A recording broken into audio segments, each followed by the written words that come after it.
Welcome मेरे YouTube channel GK at current affairs में। तो आज हम लोग देखने वाले हैं 9 अगस्त के इम्पोर्टेंट करेंट अफेयर्स को। तो चलिए शुरू करते हैं आज के इतिहास से। आज का इतिहास। अमेरिका ने 9 अगस्त सन 1945 में जापान के नागासाकी पर दूसरा परमाणु बम गिराया था। 6 अगस्त को जापान के ही हिरोशिमा में पहला परमाणु बम गिराया और 9 अगस्त को दूसरा बम गिराया। 9 अगस्त को विश्व आदिवासी दिवस के रूप में मनाया जाता है। इस दिन संयुक्त राष्ट्र संघ ने आदिवासियों के उत्थान के लिए एक कार्यदल गठित किया था, जिसकी बैठक 9 अगस्त सन 1982 को हुई थी।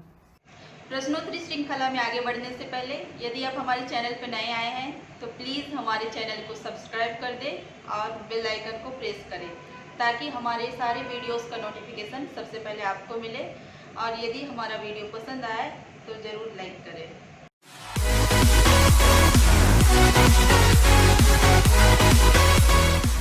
आज का पहला क्वेश्चन है, भारत का नया नियंत्रक और महालेखा परीक्षक किसे नियुक्त किया गया? उत्तर होगा गिरीश चंद्र मुर्मू। केंद्र की मोदी सरकार ने गिरीश चंद्र मुर्मू को जम्मू कश्मीर के उपराज्यपाल पद से त्यागपत्र देने के एक दिन बाद ही देश का नया नियंत्रक और महालेखा परीक्षक नियुक्त किया है। गिरीश चंद्र मुर्मू पूर्व सीएजी राजीव महर्षि की जगह लेंगे। गिरीश चंद्र मुर्मू शनिवार को राष्ट्रपति भवन में देश के नए सीएजी के रूप में शपथ ग्रहण करेंगे। मुर्मू ने बुधवार को जम्मू कश्मीर के उपराज्यपाल से इस्तीफा दिया था। वे सन 1978 ईस्वी के राजस्थान बैच के आईएएस अधिकारी हैं। महर्षि का कार्यकाल 7 अगस्त को पूरा हो गया है। महर्षि को साल 2017 में सीएजी नियुक्त किया गया था। नेक्स्ट क्वेश्चन, किस राज्य ने सभी स्कूलों की गुणवत्ता आंदोलन के लिए सर्वेक्षण शुरू किया है? उत्तर होगा पंजाब सरकार। शिक्षा मंत्री श्री विजय इंद्र सिंगला के निर्देशों के अनुसार सभी सरकारी और असरकारी सहायता प्राप्त स्कूलों की प्राप्तियों का सर्वेक्षण करवाने का फैसला किया गया।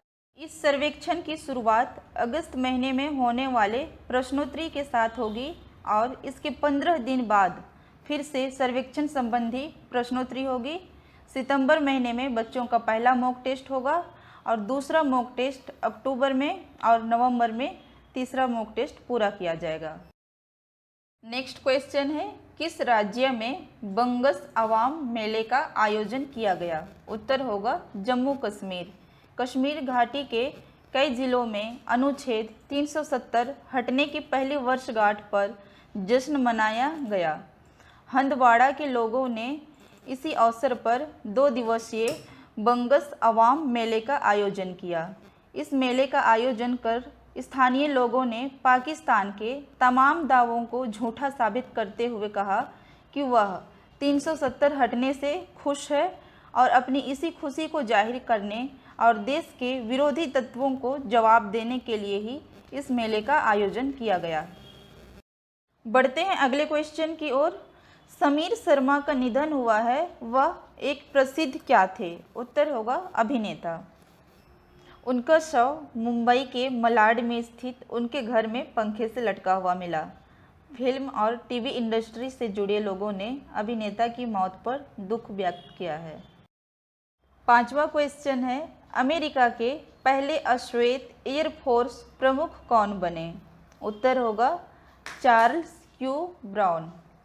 चार्ल्स क्यू ब्राउन अमेरिका के पहले अश्वेत वायुसेना के प्रमुख होंगे। पेंटागन के आंकड़ों के मुताबिक अमेरिकी सेना में बड़े पदों पर 71.6% श्वेत अफसर होते हैं, जबकि अश्वेत महज 8.8% ही होते हैं। नेक्स्ट क्वेश्चन है, टिकटॉक अपना पहला यूरोपीय डाटा सेंटर किस देश में खोलेंगे? उत्तर होगा आयरलैंड। यह घोषणा ऐसे समय में हुई है जब राष्ट्रपति ट्रंप ने अमेरिका में इस ऐप पर प्रतिबंध लगाने की धमकी दी है। टिकटॉक की बीजिंग स्थित मूल कंपनी बायडेंस आरोप से इनकार करती है। हालांकि या अपने अमेरिका, कनाडा, ऑस्ट्रेलिया और न्यूजीलैंड के संचालन को माइक्रोसॉफ्ट को बेचने के लिए बातचीत कर रहा है। नेक्स्ट क्वेश्चन है, किस लेखिका एवं सामाजिक कार्यकर्ता का हाल ही में 63 वर्ष की आयु में निधन हो गया? उत्तर होगा सादिया देहलवी। दिल्ली की मशहूर लेखिका, इतिहासकार और सामाजिक कार्यकर्ता सादिया देहलवी का लंबे समय तक कैंसर से लड़ने के बाद निधन हो गया। सादिया को हाल ही में दिल्ली के एक अस्पताल में भर्ती कराया गया था, जहां उनका इलाज चल रहा था। बुधवार को सादिया की उनके ही घर पर मौत हो गई। नेक्स्ट क्वेश्चन है, WTF स्पोर्ट्स ने किसे अपना नया ब्रांड एम्बेसडर बनाया? उत्तर होगा सुरेश रैना और हरमनप्रीत कौर।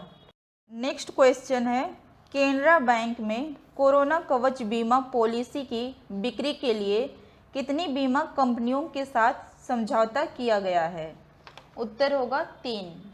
सार्वजनिक क्षेत्र के केनरा बैंक ने लघु अवधि की कोरोना कवच बीमा पॉलिसी की बिक्री के लिए 3 बीमा कंपनियों के साथ समझौता किया है।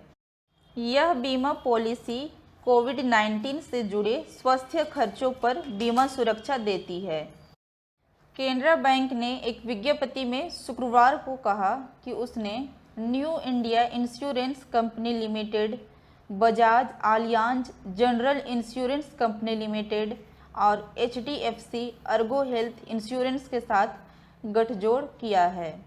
बैंक ने कहा कि किसी व्यक्ति के कोरोना वायरस से संक्रमित होने पर स्वास्थ्य संबंधी खर्चों पर बीमा सुरक्षा देने वाली इस पॉलिसी के लिए न्यूनतम 300 रुपये से प्रीमियम शुरू होगा। बढ़ते हैं अगले क्वेश्चन में, किस राज्य सरकार ने ग्रामीण अर्थव्यवस्था में गेम चेंजर के लिए YSR चियूथा योजना लॉन्च की? उत्तर होगा आंध्र प्रदेश। यह योजना उन महिलाओं को 75,000 रुपये का वित्तीय लाभ प्रदान करेगी जो 45 से 60 वर्ष की आयु के अंतर्गत आती है। इसका उद्देश्य है अल्पसंख्यक जातियों की महिलाओं को सशक्त बनाना।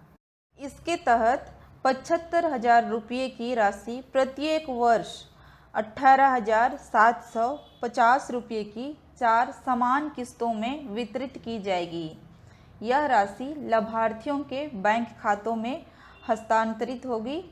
राज्य सरकार ने इस योजना को लागू करने के लिए 4,500 करोड़ रुपए की राशि आवंटित की है। बढ़ते हैं अगले क्वेश्चन में, किसने स्मार्ट इंडिया हैकाथॉन 2020 में प्रथम पुरस्कार जीता? उत्तर होगा defence institute of advance technology.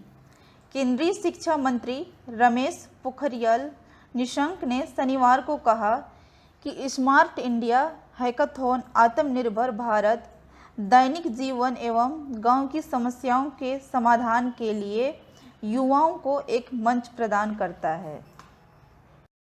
बढ़ते हैं अगले क्वेश्चन में, किस भारतीय पुरुष टेनिस खिलाड़ी को US ओपन में सीधी एंट्री मिली है?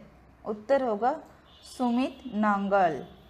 भारत की सुमित नांगल ने ग्रैंड स्लैम US ओपन के पहले राउंड में 20 बार के ग्रैंड स्लैम विजेता और तीसरी सीड स्विट्जरलैंड के रोजर फेडरर से मुकाबला खेला।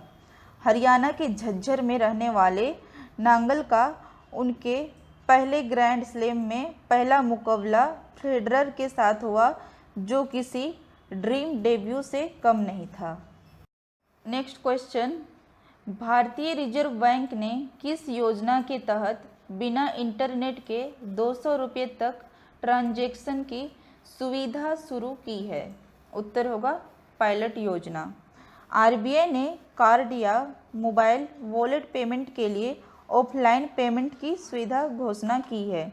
इसके तहत यूजर्स के हितों, देनदारी सुरक्षा आदि का भी ध्यान रखते हुए ऑफलाइन माध्यम से छोटे पेमेंट की सुविधा के साथ छोटी राशि के पेमेंट की अनुमति प्रस्ताव है। आज का आखिरी क्वेश्चन, केरल के किस एयरपोर्ट पर एयर इंडिया का विमान दुर्घटनाग्रस्त हुआ है? उत्तर होगा कोझिकोड।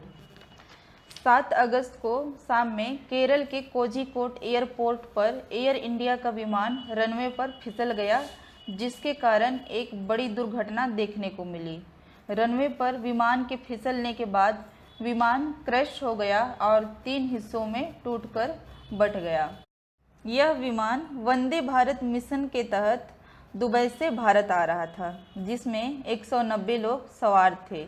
इस हादसे में कई लोग घायल हो गए। वहीं प्लेन हादसे में दोनों पायलट समेत अब तक 18 लोगों की जान जा चुकी है।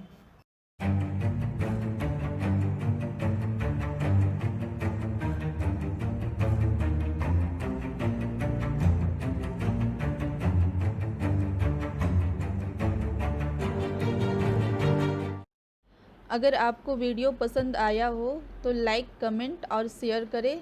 साथ ही चैनल को सब्सक्राइब करें और बेल आइकन को ज़रूर प्रेस करें ताकि आपको हमारे सारे नए वीडियोस का नोटिफिकेशन मिलता रहे। मिलते हैं अगले वीडियो में। धन्यवाद।